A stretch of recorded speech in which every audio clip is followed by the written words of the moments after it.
This program is designed to serve as a forum for discussion of the social, economic, and political conditions of the world and local community. The panelists that appear on Signs of the Times are individuals who, despite their diversity, have a common bond which links them. That is their study of history and their love and their concern for humanity. This is a live broadcast, and we welcome your phone calls at 770-559-2999. That's 770-559-2999. How many of you went trick-or-treating last night? There are many people that received treats, but there were those also that received tricks. We'd like to talk about that tonight, and we welcome your phone calls.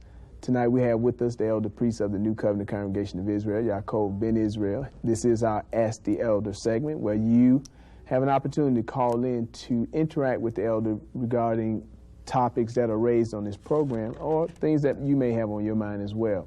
So without further ado, let me welcome the elder. Elder, shalom. Shalom, my brother. How you doing? Oh, doing well. As I mentioned, there were those that got many treats last night, but there were those also that received a trick. Speaking of this couple, the man was 60 years old, I believe his wife 58. Kids come to the door dressed in Star Wars, Darth Vader type costumes, and gave these folks a trick. Right. Shot the man in the leg, I think, and shot the woman in the chest.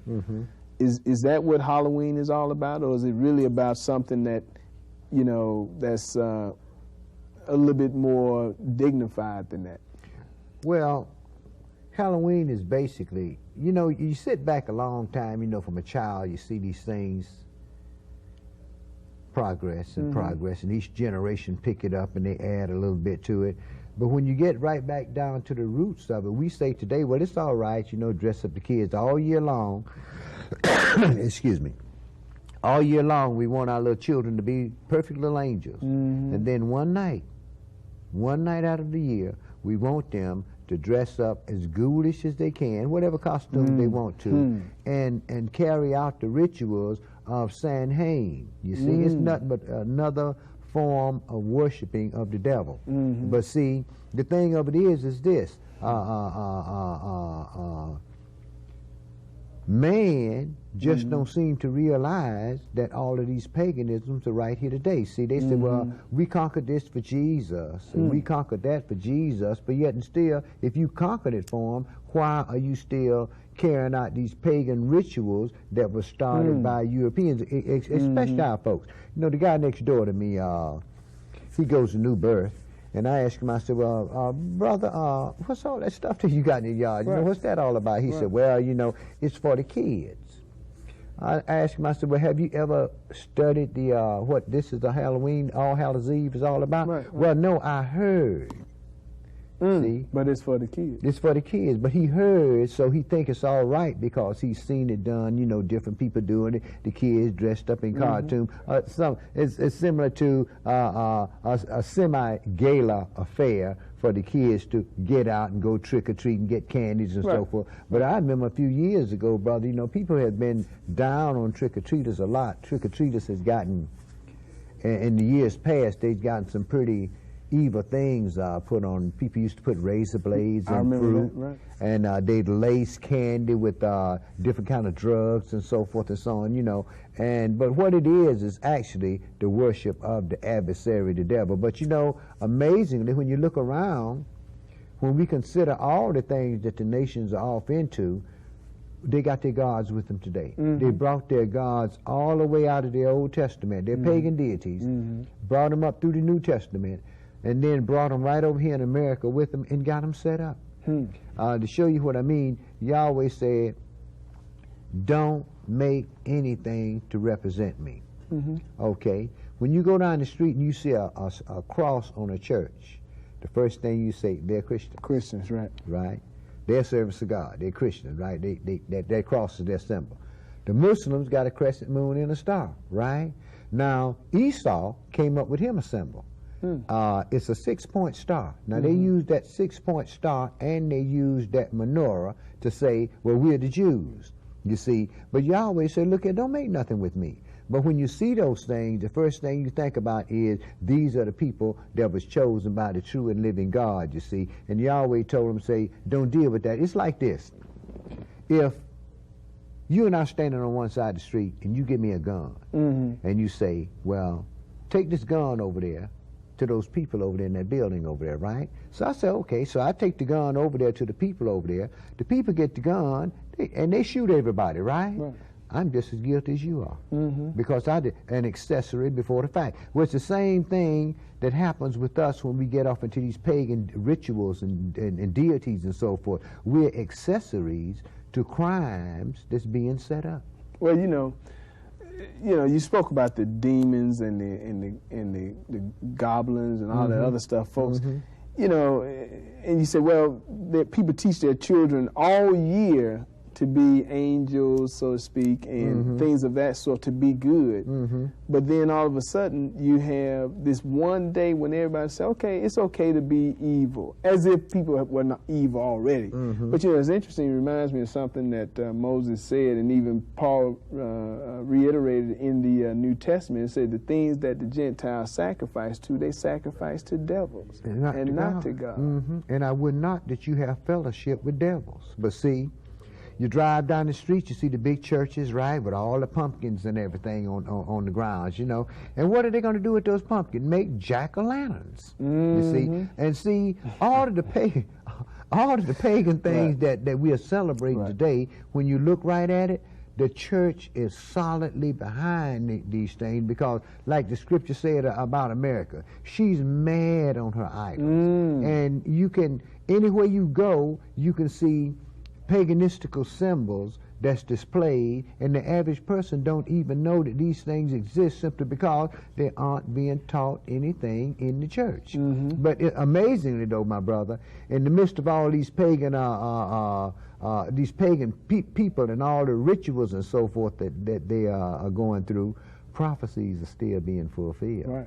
See, the prophecies pertaining to, like Yahweh said, I divided all those pagan gods to the nations, but with you it's not so, Israel. See, I reveal myself to you, you see. So what it is that when you look around and see there are many, many Hebrew camps just springing up all over the country, see, but it's a reason for that. It's almost time for the reformation of our people, for the regathering of everything, so that the earth can rejuvenate itself again, because man has almost destroyed it. So you anticipate then more camps to be started in different areas? Sure, sure. They know the camps all over the country. Yahweh has a number of priests out here, and all of them haven't attained to their perfection. They haven't attained to the number of people that they need to attain to yet. So what is happening is this: camps are springing up everywhere. As a matter of fact, even from our congregation, there's a camp spring up in Carolina, then another camp spring up in Memphis, and now one is spring up in Dallas, you see. But they all came out of this congregation here, and those brothers say, hey, look, we going here, we're going to get this started, and so forth and so on. But what it does is this: 20 years ago, you could hardly find a Hebrew camp. Now they are everywhere, simply because it's the time of our 400-year captivity that was mentioned in Genesis 15:13. It's time for the deliverance out of this final 400-year captivity. You know, you was talking earlier, you said when you see a cross, you know those are Christians. When you see a crescent moon and star, those are the Muslim. And you see the Ankh sign, those are, you know, either somebody off into the Egyptology or perhaps even some kind of African religion. What is the sign that, and you mentioned about the menorah and the star, that six-pointed star. What is the sign of the children of Israel? You should know them because they keep his commandments. That's the way that you know. The children of Israel didn't have any sign. Yahweh told us, look, don't you make nothing to represent me in the heavens above, on the earth, or even in the water or under the earth, right? And see, the children of Israel, when they get off into these things, then they're in violation of the laws of God. But see, what we do is we see other nations do these things, and it seems to be fashionable. So some of us even get off into those paganistic symbols. As a matter of fact, you can go around some of the brothers under the old covenant and some of them under the new covenant, and they still using that little 6-point star, calling it the Star of David, right? The Messiah was the Star of David. When the scriptures say a star shall arise out of Jacob, it was talking about the Messiah. But see, Esau started using that symbol in the 3rd century A.D. Who is Esau? Esau is Jacob's brother. The people over there in the land now that's claimed to be Jews. You see, they took over in 1948. Those were the Herodians in the New Testament when Christ was here. And if you read the history of that, when Jerusalem fell in 70 A.D., the Herodians didn't have nobody to govern, so they went in Europe. Okay, this is where the Herodians came out of when they came back into Israel, saying that they were the Jews, right? And interestingly enough, the United States, at that time, Israel was a British province. Okay. And they relinquished their power, let the Israelis come in, and Europe and America backed them in that coup of getting taking part of the city from the Palestinians. But see, here we were over here in this land here calling ourselves African Americans. So who was to say, well, look, these are imposters that are going in our land, because we didn't have any power. See, we didn't have a governmental system. Satan has making sure that he has taken all of our power. But see, let me read something to you about that, my brother, out of the prophet Isaiah. Isaiah chapter 8, and I'm going to pick this up at verse 9. See, we've gotten to the place to where everything that we deal with, we get from other people, right? Listen to this. Now it says, this is Isaiah chapter 8 and verse 9. It says, associate yourselves, O you people, and you shall be broken in pieces. And give ear, all you far countries. Gird yourselves, in other words, get ready for war, right? And you shall be broken in pieces. Gird yourself, and you shall be broken in pieces. Take counsel together, and it shall come to naught. Speak the word, and it shall not stand, because Yahweh is with us. For Yahweh spoke thus with me of a strong hand, instructed me that I should not walk in the way of this people, saying, don't say a confederacy to all to whom this people shall say a confederacy, neither fear you the things that they fear, nor be afraid. Have you noticed that everything that we deal with, we get from other people, and our fear of God is taught to us through the precept of men? See, we say, well, you know, I heard a lady once say, well, God isn't going to kill anybody, you know. God doesn't. God is love. Folks dying every day. See, verse 13, this is Isaiah 8 and verse 13. It says, sanctify Yahweh of hosts himself, and let him be your fear, and let him be your dread. And he shall be for a sanctuary, but for a stone of stumbling and a rock of offense to both the houses of Israel, for a gin and a snare to the inhabitants of Jerusalem. Look what has happened to it. We are snared up into everything that the other nations have, and we don't even have a viable income, let alone leaders. We haven't even got a viable income in our neighborhood. And the things that we deal with out of religion, we join on to whatever is already started. But we had a religion when we were in our own land. See, as a matter of fact, there's some people over in Ethiopia even today, that's the remainder of our people, that's still practicing Judaism under the old form of things. So we're the only ones, when you look at the religions and things that's going on today, we grab on to everything that everybody else has, because we have associated ourselves and become confederate with our enemy, think that's going to make our enemy love us. It's verse 15. And many among them shall stumble and fall and be broken and be snared and be taken. Bind up the testimony, seal the law among my disciples. See, the church tells us today we don't have to keep no law. That's why all this paganism is going on, you see. But Yahweh told Isaiah, say, bind up the testimony and seal the law among my disciples, which came in the New Testament, right? And I will wait upon Yahweh to hide his face from the house of Jacob, and I will look for him. And when they shall say unto you, seek unto them that have familiar spirits, those psychics and so forth, and unto wizards that peep, and that murder, should not a people seek unto their God for the living to the dead, to the law and to the testimony? If they speak not according to this word, it is because there is no light in them. And they shall pass through it hardly bestead and hungry, and it shall come to pass that when they shall be hungry for knowledge, right? Okay. They shall fret themselves and curse their king that they have set over them, and their God that they believe in it, and look up. And they shall look upon the earth and behold trouble and darkness, dimness and anguish, and they shall be driven into darkness. Show you what I mean by that, brother. You can go out now. One day, some brothers and I got a picture of a European with long blonde hair and blue eyes, right? And we went down into our neighborhood at a McDonald's and stood at the door. And all of the kids that came up, we showed them that picture, say, who is this? Do you know 95% of those kids said, that's Jesus? Why? Because somebody drew it, well, somebody took a picture of it, mass-produced it, put it on the wall, and people looked up and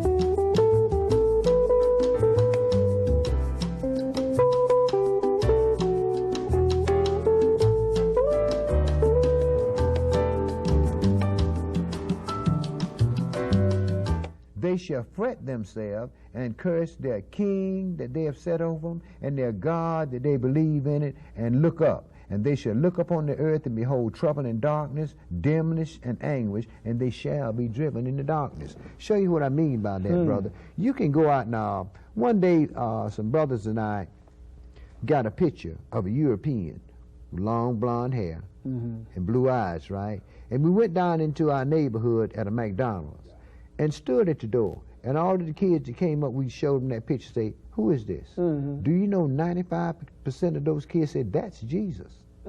Why? Because somebody drew it, well, somebody took a picture of it, mass-produced it, put it on the wall, and people looked up and said,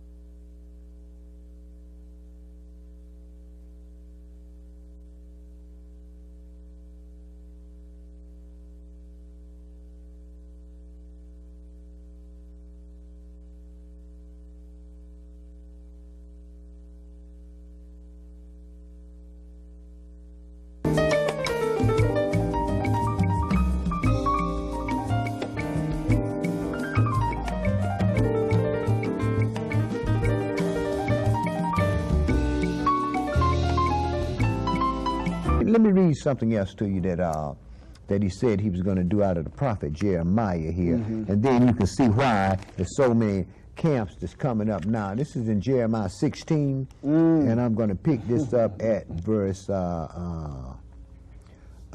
Jeremiah 16, and I think I'm going to pick this up at verse 13.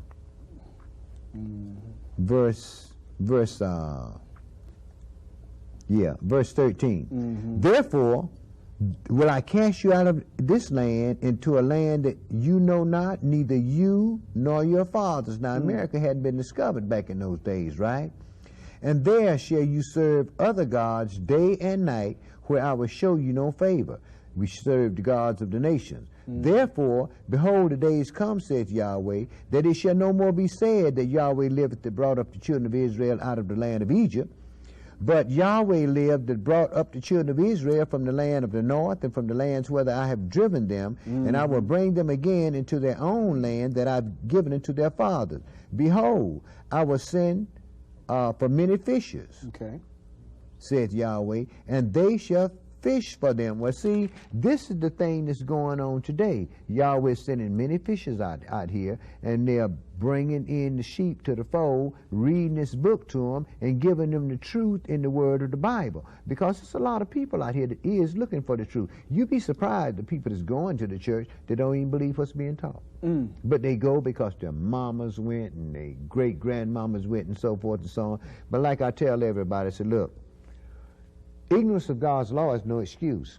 If you don't know His law, you need to ask yourself a question: why don't I know it? Seeing that that's what I'm going to be judged by. Now, any man that think that he can live on this earth and be judged and don't have a set of standards to judge himself by, then he is destined for that lake of fire. And to show you something, brother, you know, most people that you talk to that profess to be religious and so forth and so on, you know they don't know the difference between hell and the lake of fire. Everybody think hell, a lot of people think hell is a place down under the ground that you're going to see some weird looking dude in a red suit and a pitchfork. See, because that's what we was given by the Europeans, right? When Satan didn't look like that at all. He was a beautiful angel. We understand that. But most people believe in that lie because it was taught to them by their peers and by their fathers, and they passed it down and down, say, man, you're going to die and go to hell. If you die, if they bury you, the scripture tell you hell is the grave. Everybody that dies is going to hell, but the thing of it is there's going to be a judgment one day. And once that judgment comes, the ones that face that great white throne judgment is coming there for one purpose and one purpose alone: to be thrown in the lake of fire. You know why? They didn't walk according to the laws of God, which He said was His ways, and He gave that law to us to teach to the world. We didn't teach it to the world, and He brought us over here as slaves, right? So you can imagine what's going to happen to the other nations. Well, you know, speaking of, you was talking about folks going to hell and all that stuff and the pitchforks and things. You know, there was a dramatization of where this place out in, I forgot the state, they were doing the Halloween haunted house and all that kind of stuff. And you talked about how different generations come along, they add a little bit more to it, and they add a little bit more to it. I remember even times when Christmas came around, people got apples and oranges. Then they got off into the toys and the presents and things. Well, with this Halloween thing, there's a dramatization at this one haunted house where they're reliving the Columbine shootings. Oh, wow. They're reliving, you know, car wrecks and all this kind of stuff. You know, it went from, you know, something that was not so, I mean, it's all based up in, you know, demonic worship and all that kind of stuff, but nevertheless, as each generation has come along, they've added more and more to it. This one lady and her family, their house got national attention because the house looks like a graveyard. National attention because they fixed the whole house up, the yard and everything. You walk by, it looked like a graveyard. Well, brother, when you check back into our the history of our captors, you're going to find out that they always have like that gory stuff, all that blood and guts and so forth. This is why sports is so popular today, especially boxing, brother. They love that blood and guts, man, simply because it's of their nature to want to spill man's blood. To show you what I mean, all a person got to do is go back and read the history of the Crusades. And these Europeans, these Christians, have spread blood all over the world under the sign of that cross. Now they're doing it, and they're not going in there saying, well, we're going to take Christianity in there. Now they're going in there saying, we're going to take democracy in there. And we know that a democracy is nothing but a broken down republic. This is why Yahweh right now, Yahweh is allowing the adversary, the devil, to put this one world system into place. See, that way, when he show up, he can show his great power. Now, all the nations talk about, well, you know, we're serving the Lord, we know the Lord and all this stuff, don't even know his name, but yet instead, but they're quick to say, hallelujah, which means praise Yahweh. And the average person to say it don't even know what he's saying. He thinks it's just something, a cliche that comes out of the church, you know, that you just got to say, hallelujah, you know, when it means praise Yahweh. But Let me read you something. Before you read that, Elder, we're going to go to the Around the World report. We'll be right back, and you can finish up with that in Jeremiah. Okay. So we'll be right back.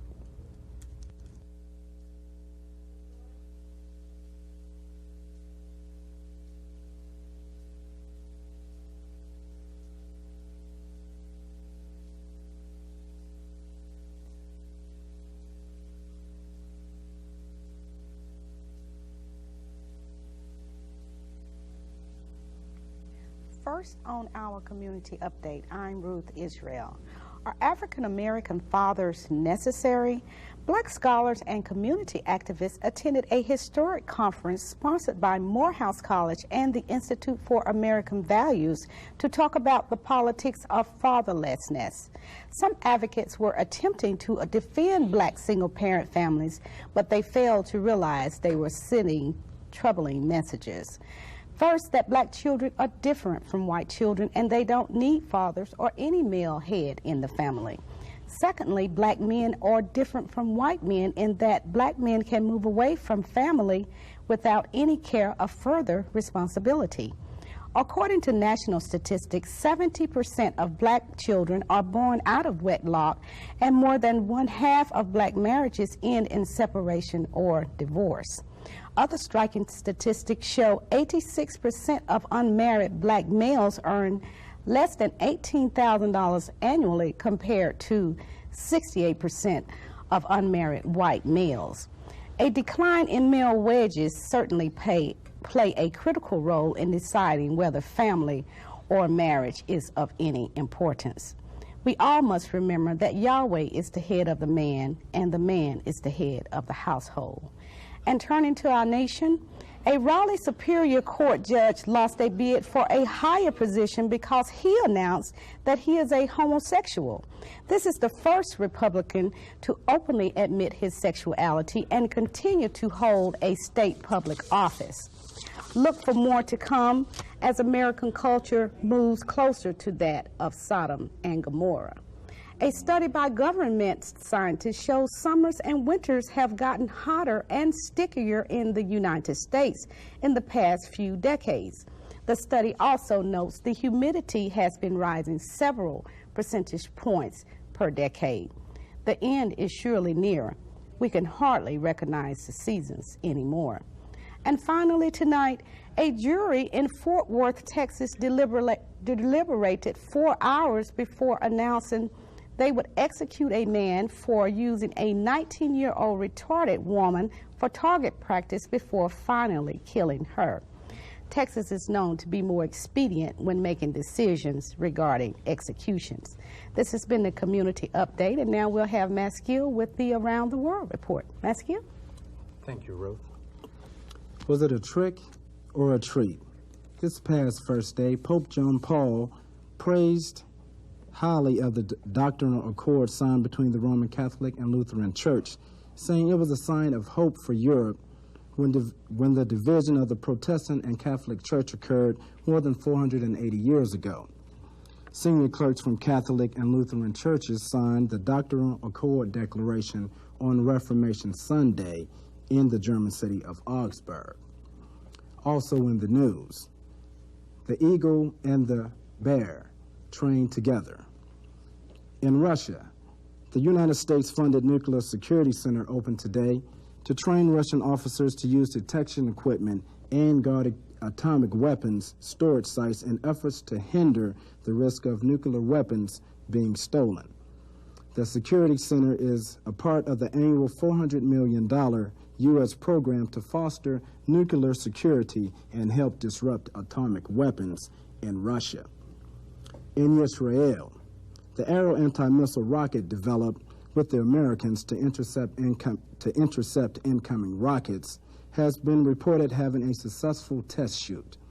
The test development were prompted when Iraq occupied Kuwait and successfully fired a Scud missile into Israel.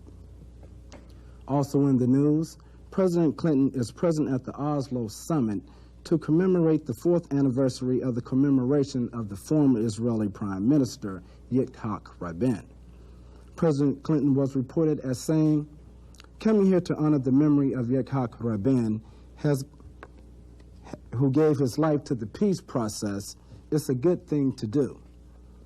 On a more political level, President Clinton will meet Yasser Arafat, Palestinian leader, and Israeli Prime Minister Ehud Barak to try and formulate new life into the peace process concerning the Middle East. President Clinton will hold a joint meeting with the two leaders tomorrow. One key issue to be discussed will be the president to make good his pledge of financial assistance to help both leaders to implement what has already been agreed. In addition to a reply to the rejected proposal by the United States Congress on a $1.5 billion package deal for the two countries. Also in the news, the national security of the daughter of Babylon could be in jeopardy.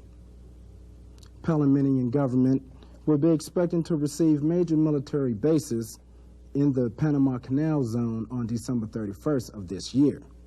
Under the 1977 treaty, the United States is to hand back once held military bases in Panama. This could expose an opening to the United States southern defenses, which critics say it is leaving a gap in the national security. It's interesting to note that the Panamanian government does not have an army to guard the canal. Also, a China-based shipping company has the contracts to operate port facilities at either end of the canal. The U.S. does have an escape clause to return if the canal security or the neutrality is threatened. Now back to the sign of the times with Daniel. This has been the Round the World Report with Maskil Yisrael and Ruth Yisrael.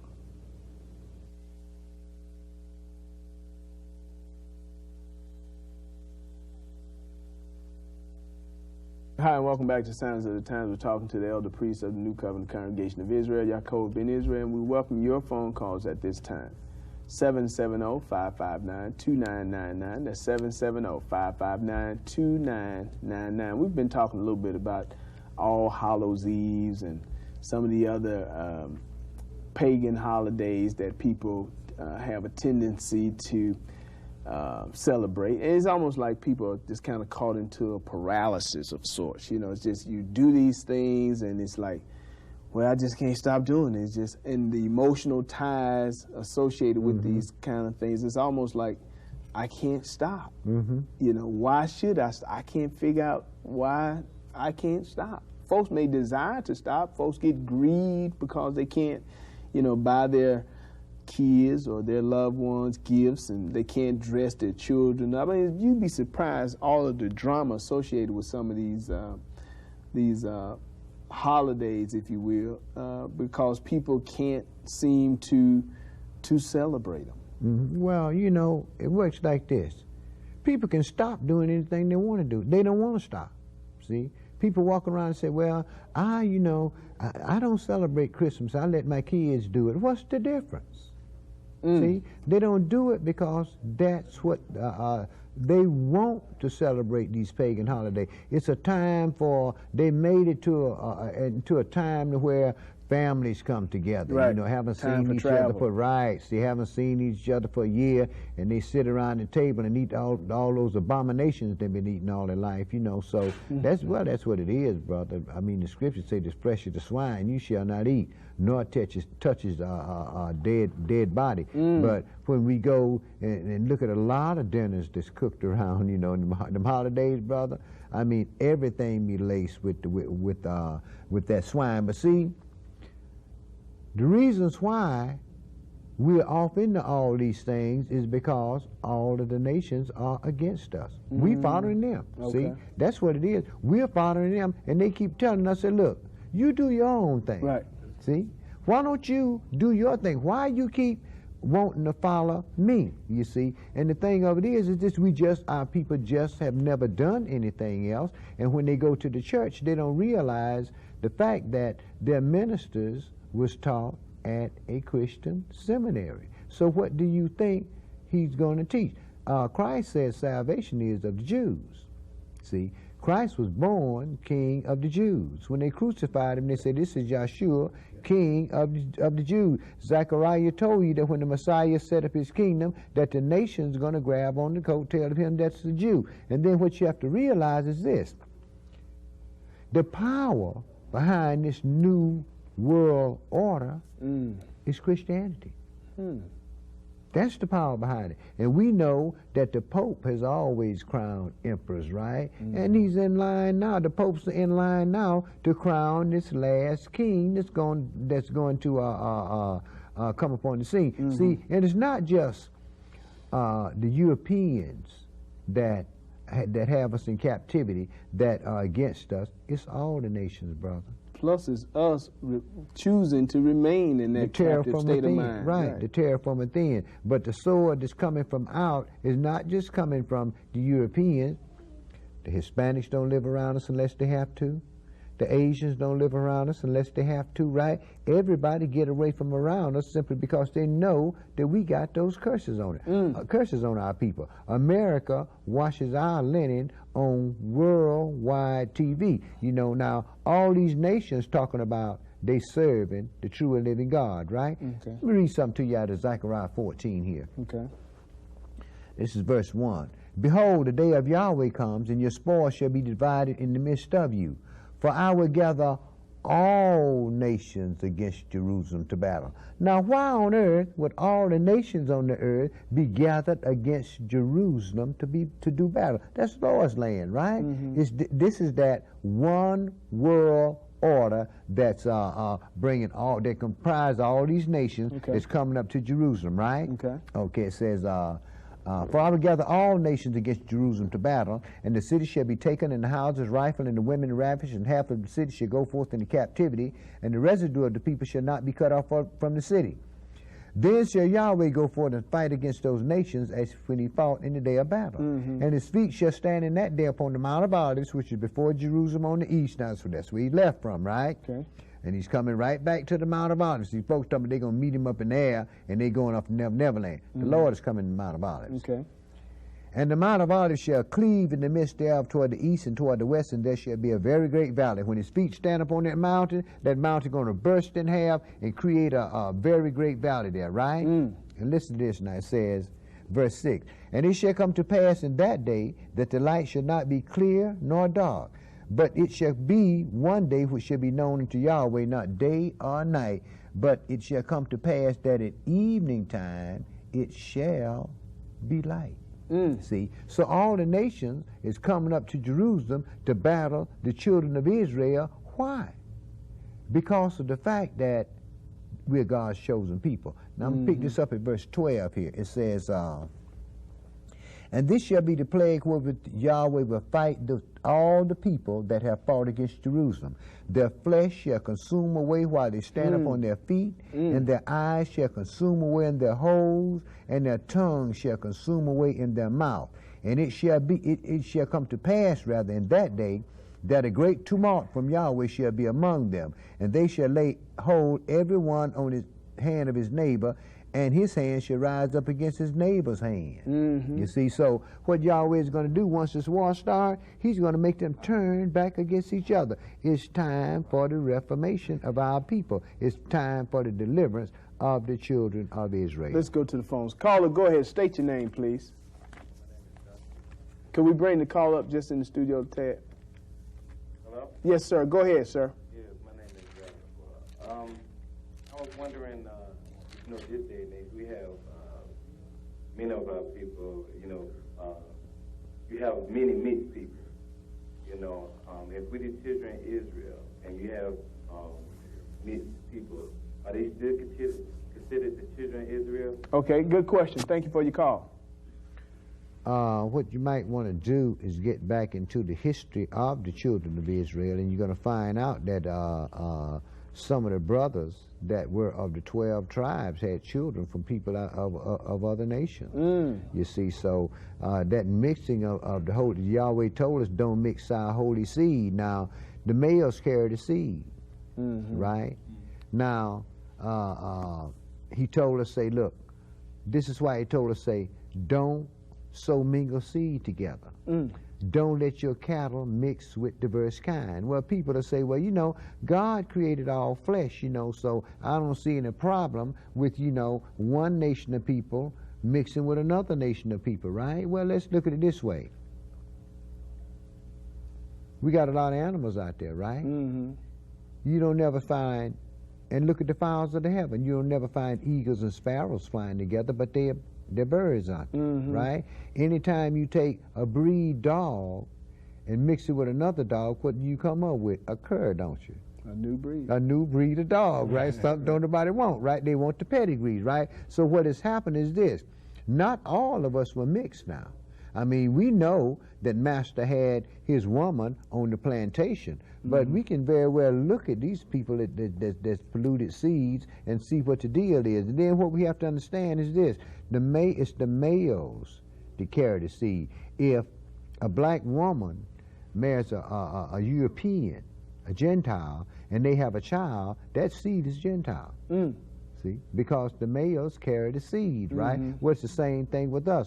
When we mix our seed with the other nation, then that, seeing that the male carry the seed, then that child is what? He is a Hebrew. You know what is interesting, during the day of Nehemiah, they were told to cast out all those kids and all those women and all those people, I should say, that were from another nation. Of course. Say, cast them folks out from among them. Of course. And, you know, it's kind of interesting. I guess that I can see why people have a problem with Timothy, because his father was a Greek and his mother was a Jew. It's kind of interesting, you know, that, you know, Israel was told lawfully not to deal with the people of another nation, but then you got these kind of things happening. Well, we had a problem with Timothy, you see, because what the law has to say, see, we had a problem with Timothy, but the Europeans didn't have no problem with Timothy. They did. Because this is why Paul put Timothy in control, because he was a European and he had to deal with European people. This is why Paul put him in control. Paul knew what he was doing, right?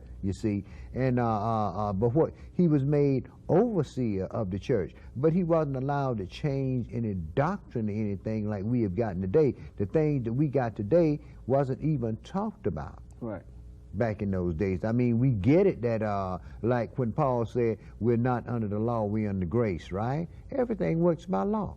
Right. You got 365 days in a year, absolutely, 66 in a leap year. You have 4 seasons every year, right? You have 4 phases of the moon every month, don't you? All these things are governed by law, you see. But man don't want, the only thing on the earth that's not governed by law is man. That mouth. Right, right. Let's go. Right. Let's go to the phone. Caller, go ahead and state your name, please. Yes, go ahead. Hey, I just think the brother's dead on with the pagan holidays. Basically, you know, the society is set up so we get off days, so we actually celebrate. We have no choice but to celebrate these off days as a holiday. As you notice, most folks get off these days, even if we want to call them pagan or whatever. I do believe they are pagan. But I'd like the brother to explain to me, why do so many Christians believe that they call him Jesus, but I say Yeshua is a Christian. Basically, there's nothing. He was a Hebrew. And trying to figure out why aren't the churches, with all these masses of black minds, continually miseducating the black minds when there's no reference to Constantine. Thank you. 325. Okay. Thank you for your call, brother. Well, that brother brought up a very interesting point. Christ couldn't have been a Christian. People say Christ started Christianity. No, he didn't start anything. Christ was born King of the Jews. On the last day of his life, there was a sign over him in the languages that were spoken at that time, say, this is Yeshua, King of the Jews, right? Now, he came out of the house of Judah. Okay. Judah was the Jews, so wasn't he King of the Jews? Now, in Acts 11, it says the disciples were called Christians first at Antioch, right? We were called niggers first in America, right? The same people that called the apostles Christians, the Europeans, is the same one that label us niggers over here. You see, so it was their way. It was really a derogatory term that was being put upon our people. This is why Peter said, if you suffer because they call you a Christian, glorify God that you're able to suffer. You see, because it was a thing to be called a Christian back then. The Romans was busting head about it because the Europeans was grabbing onto this thing and starting their own religion. And what's his name? Caesar. Caesar had his own gods. And Caesar wasn't going to go. God. Yeah, you see. And Caesar wasn't going to go for that mess. That's why he tried to say the Christians, the Europeans, was burning. They burned Rome, right? When that nut Nero knew he did that himself, you know. But he put it on the Christian. I mean, they put those Europeans that was calling themselves. Our people didn't call themselves Christians because of what you can do. You can go in the book of Acts, and it's in the 11th chapter that Paul, where it says the disciples were first called Christians at Antioch. But when you go back to the 20th or the 21st chapter, 10 years later, Paul said, I'm a Jew of Tarsus. So I'm kind of inclined to believe that Paul knew what he was. But Paul also, we do know Paul was part of the Messianic community. So for anybody that was associated with the Messianic community at the time, I mean, it was a derogatory thing. It was something that could get you killed and got folks killed. Of course it did. They did the same thing that the Muslims did. You're gonna be a alive Muslim, a dead whatever you are. Let's go back to the phones. Caller, go ahead. State your name, please. Oh, yeah. My name is Charles. And I'd like to say that it's always good to see the elder priest and to hear his teachings. I agree 100% with the elder priest when he said that all of the nations of the world are against us. I think that's true. I think also that through this scheme of integration, the nations have turned us against ourselves. I remember when I was a boy that you couldn't get a black person to ride in a car, say like downtown. Now that HOV lane is being patrolled by people who have only one person in the car. And I think that even our grandparents, they would be just shocked at that. And that's my comment. Thank you, brother, for your call. Did you want to speak to anything you had to say? No, good. Let's go back to the phones. Caller, go ahead. State your name, please. Caller, go ahead. And let me ask you, when you call, please turn down your television and speak right into the telephone. That's the feedback that we're getting when you call in. We're at 770-559-2999. That's 770-559-2999. You know, it's interesting, the brother was talking about Yeshua and Jesus and so forth. I had called this so-called Christian radio station and was inquiring about some airtime and so forth. And the guy said, well, you know, he said, what you believe about Jesus? I said, well, I know Yeshua is the Son of the living God. And he said, but what you believe about Jesus? I said, well, I believe Yeshua is the Son of the living God. I mean, you know, and went into the breakdown of the name and all that stuff. And he said, well, you know, I tell you, you know, we just don't have a spot. Right. Because if you don't deal with Jesus, right, you ain't got a spot. Right. You see. But see, there are people who get spots, and I know there's this radio program comes on whereby they use the Hebrew name, but it's cloaked under the Jesus, you know, symbol. Of course. But see, it's like a passport. What I can't understand is this: how did they ever come up with Jesus out of Yeshua? Now, if they would have called him Joshua, I could have went along with that because Joshua actually means salvation of God. Right. You see, and Yeshua meant Yahweh's salvation. So if they would have called the brother Joshua, I could have dealt with that. But Jesus, I don't see where they got that from. You can't translate. You can't even transliterate that back to the Hebrew language. And people say, well, his name was Jesus. Well, English is only 600 years old. The Christ lived over 600 years ago. You know what? I think what the problem is, people are pronouncing the name phonetically how it's written, as opposed to going back to the Hebrew. Because if your name is Ralph, in China, they're going to call you Ralph, no matter how it's written out. Right. So no matter how you phonetically pronounce the name, it's still, when you say it, it's got to be Ralph. Right. Right. So if it's written, you know, D-A-Y, That's rare, regardless of how it looks. It's I rare. understand. I Let's go understand back where to you're the coming phones. from. Caller, go Yeah. ahead. State your name, please. Caller, go ahead. State your name. Do we have a call?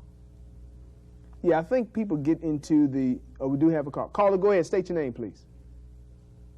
You're on the air. We're at 770-559-2999. That's 770-559-2999. Caller, go ahead.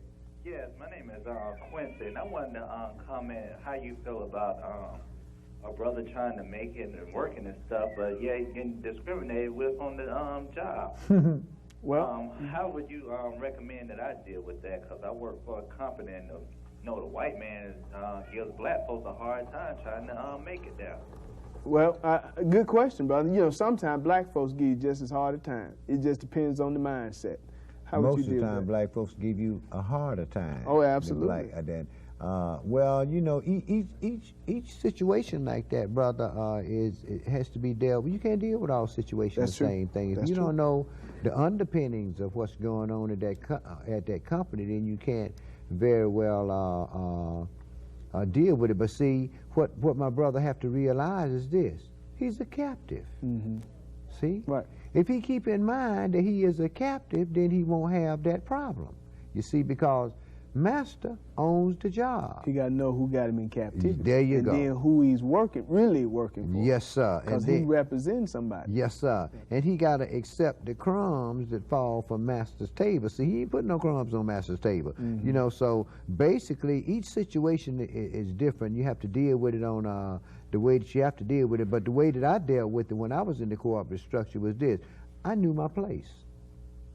See, I knew who I was. I was a captive in America, right? And so I act like I was the captive in America. They told me, said, well, we on first name basis around here. I said, right, Mr. So-and-so. Right. See? And the reason why I said Mr. So-and-so was simply because he was the head honcho, you see? But we on first name basis, right? Right. No, we aren't on first name basis, because when you leave out of here and go your way and I go my way, it's still Mr. So-and-so. Let's go back to the phones. Caller, go ahead. State your name, please. How you doing? My name is Kay. I just wanted to make a comment about Jesus, the name Jesus, and where it stems from. Yes, sir. And I think, to my understanding, is that it's just part of the paganism and Zeus, the Greek god Zeus. If you look at the Latin, Jesus, what it would be. So it's just really just Zeus. They just combining gods Right. that they have and just presenting it to us and telling us that's who we should worship.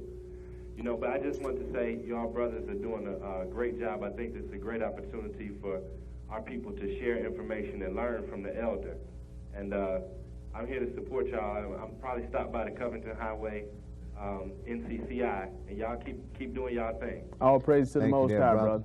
As long as we got breath, we're going to keep doing this thing. The thing of it is, the reason why so many things are against us, and the reason why we go in helter-skelter, each kind of way our families are being destroyed and so forth, is because it's time for our deliverance. And this is what people don't understand. Yahweh told Abraham that we'd be here 400 years. And right around the turn of the century, that 400 years it would be in place. And when you read Revelations 12 and see the markings that Satan had, he had 7 heads and 10 horns and 10 crowns. That symbolizes the same 4 empires that Daniel saw, the same 4 empires that John the Revelator saw, right? And all of these things were put on us through the adversary of the devil, through the use of the Europeans. But let me read something Yeah, we here. got about 3 minutes left. Okay, let me read something here out of Jeremiah 31st chapter here, my brother. This is pertaining to the setup. The covenant is written in the Old Testament. Okay. So this is something pertaining to what's going to happen at the time of our deliverance. I'm going to pick this up at Jeremiah 30 and verse 18. Okay. It says, for thus saith Yahweh, behold, I will bring again the captivity of Jacob's tent, and have mercy on his dwelling places. And the city shall be built upon her own heaps, and the palace shall remain after the manner thereof. And out of them shall proceed thanksgiving and the joy of them that make merry, and I will multiply them, and they shall not be few. I will also glorify them, and they shall not be small. Their children also shall be as before time, and their congregation shall be established before me, and I will punish all that oppress them. Their nobles shall be of themselves, and their governor shall proceed from the midst of them. And I will cause him to draw near unto me, and he shall approach unto me. For who is this that engaged his heart to approach unto me, saith Yahweh? And you shall be my people, and I will be your God, right? At the same time, saith Yahweh, will I be the God to all the families of Israel. Thus saith Yahweh, the people that was left of the sword found grace in the wilderness, even Israel, when I went to cause them to rest. So what Yahweh is in the process of doing is this. He's in the process of turning back our captivity to sin. That is to write his law in your heart and your mind, like the covenant said. That way you can walk as best as you can in this captivity in righteousness, and it's easy to do. Well, I want to let everybody know where we're located. We're at 3901A Covington Highway. That's Decatur, Georgia, 30032, and the telephone number is 404-286-5869. That's 404-286-5869. There's a website located at www.thencci.com. And you can call that number right now, and someone can give you information that you may need. Also, we have classes on Saturday morning beginning at 11, last days and times. Tonight we have with us the elder priest of the New Covenant Congregation of Israel, Yaakov Ben Israel, and we're going to discuss the new millennium. So we welcome your phone calls once again, 770-559-2999.